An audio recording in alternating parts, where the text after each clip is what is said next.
প্রথমবার এমপি হয়েই পেলেন মন্ত্রীর দায়িত্ব। সরকারের গুরুত্বপূর্ণ বাণিজ্য, শিল্প এবং বস্ত্র ও পাট মন্ত্রণালয়ের দায়িত্বে আব্দুল মুক্তাদির। এবার তার সম্পর্কে বিস্তারিত রিপোর্টে। দেশের অর্থনীতির প্রাণ তিন খাত, বাণিজ্য, শিল্প এবং বস্ত্র ও পাট, যার নেতৃত্ব এখন খন্দকার আব্দুল মুক্তাদিরের হাতে।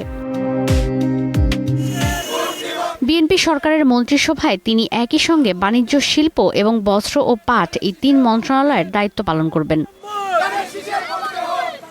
পেশাগত জীবনে আব্দুল মুক্তাদির একজন সফল শিল্পোদ্যোক্তা।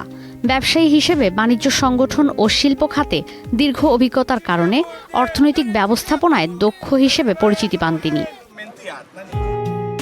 সিলেটে রাজনৈতিক পরিবারের জন্ম আব্দুল মুক্তাদিরের। তার বাবা খন্দকার আব্দুল মালিক একসময় বিএনপির সংসদ সদস্য ছিলেন।